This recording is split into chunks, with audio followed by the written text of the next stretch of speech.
Je m'appelle Mwangi Marjolaine. Je suis née à Lubumbashi, grandie à Kinshasa. Je vis chez mes parents. Je suis étudiante à l'ISP Gombe. En deuxième année, graduée à hôtellerie. Ces métiers, je l'ai appris à travers une amie que j'allais souvent rendre visite et c'est sa grande sœur qui les faisait. En le voyant, ça m'avait passionnée. C'est comme ça que j'ai demandé comment faire pour qu'elle puisse m'apprendre. Et elle me donnera les conditions pour apprendre, comment payer, quand être là, quand travailler avec elle, quoi faire, quoi ne pas faire.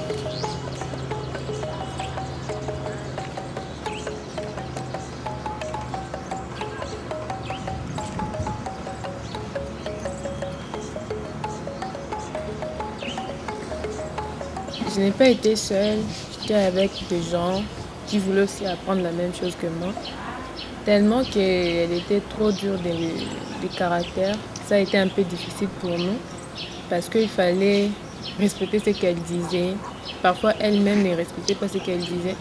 Vous pouvez vous entendre aller travailler à 15 heures, arriver là-bas, vous la trouvez et elle vous fait faire autre chose que ce que vous êtes venu faire, quoi.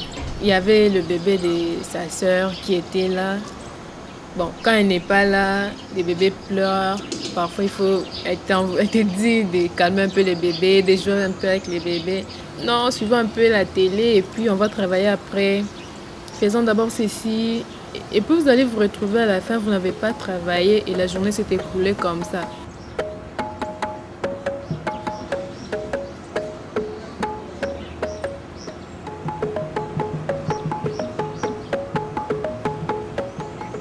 Arrivé demain, tu viens comme prévu et elle commence à te raconter ses histoires, sa journée. Ou soit arrivé là-bas, elle te dit non, chaque jour que tu viendras pour apprendre, il faut l'acheter une bière. Donc s'il n'y en a pas, il n'y a pas moyen de travailler. Et j'étais obligée d'en avoir tous les jours qu'on avait rendez-vous avec elle pour travailler. Elle aimait bien prendre la bière, elle disait que ça la concentrait un peu pour travailler. Et je n'ai pas demandé les zigzags là-haut.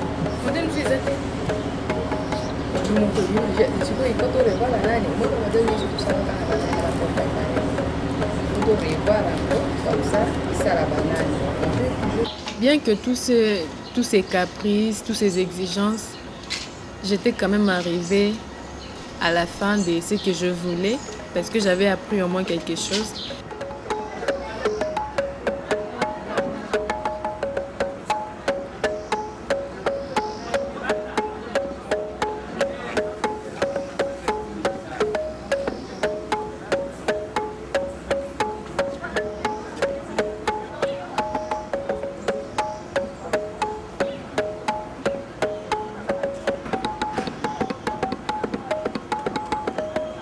Et là, ça se faisait que j'étais déjà en 6e année. Les examens d'État, il fallait présenter, il fallait préparer les examens.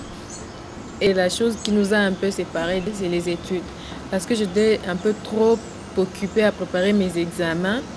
Et quand on a fini les examens d'État, après ça, je ne suis plus rentrée chez elle. J'ai commencé à évoluer seule, à essayer de perfectionner ce que j'avais appris chez elle.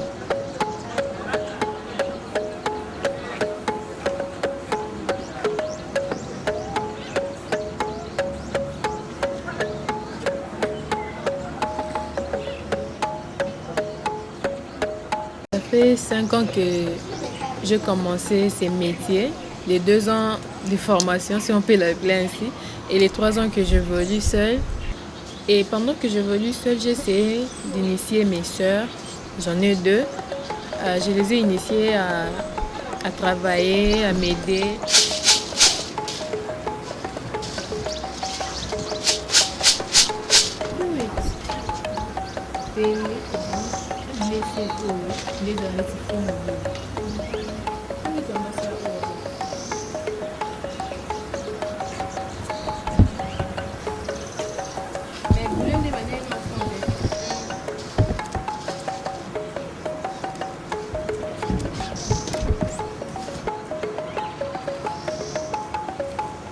Par exemple, pour faire les cercles, j'utilise les cordes nylon, le numéro 2. Il y a toute une diversité de cordes. est le numéro 5, numéro 6, numéro 7, 8. Ça dépend de la grosseur. J'utilise le corde numéro 2 parce que c'est un peu léger et c'est fine. Et on en trouve de toutes les couleurs.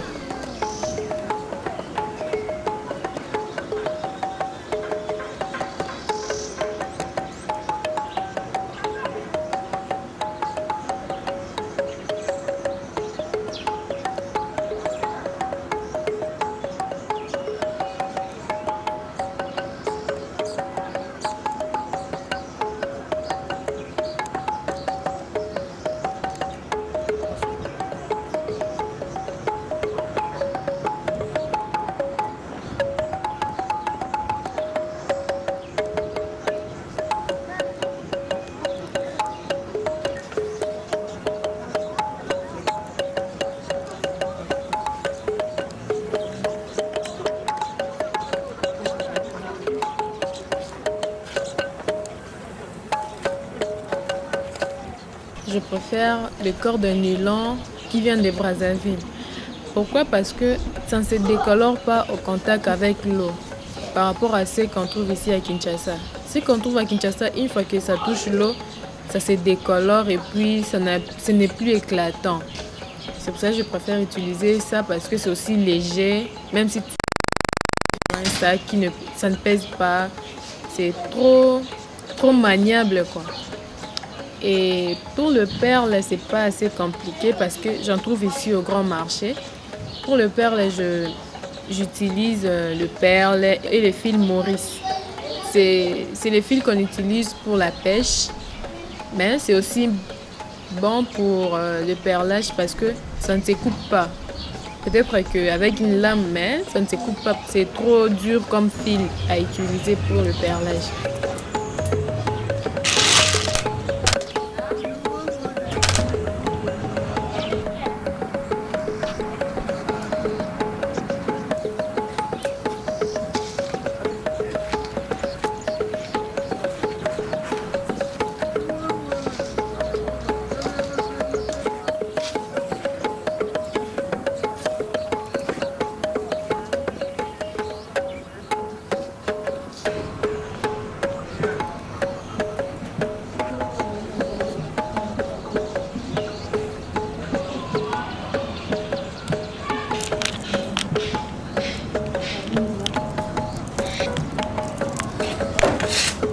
Deranja kufa 5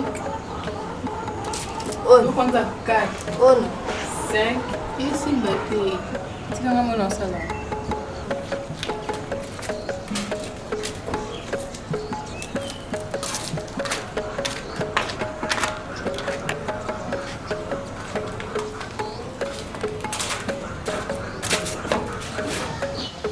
Avec le perle, je fabrique des sacs, des ceintures, des pochettes, des tableaux aussi.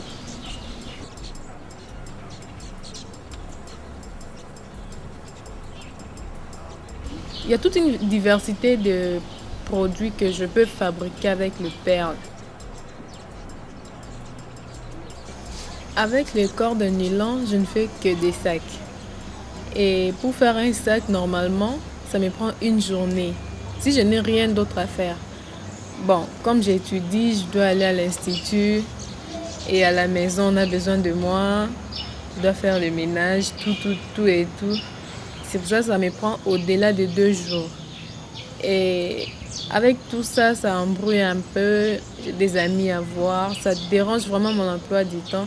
Parfois, les amis se fâchent contre moi parce que eux, ils viennent me voir et moi, je n'ai pas le temps d'aller les voir. Et dès que j'ai le temps de sortir, je me fais un peu mannequin de mes œuvres. J'essaie de mettre tout ce que je fais sur moi et quand je sors, il y a 1 ou 2, 3 personnes qui vont s'intéresser à mon accoutrement et dès qu'ils s'intéressent, je leur présente des photos. Et là, c'est le seul moyen que j'ai pour trouver mes clients. Et c'est à travers aussi ces clients que j'ai d'autres clients. Parce qu'une fois qu'elle aussi va s'habiller comme moi ou va utiliser ce que moi j'ai eu à faire, il y aura une personne qui pourra s'intéresser aussi et c'est comme ça qu'on me contacte.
Les clients, j'en trouve difficilement par délestage.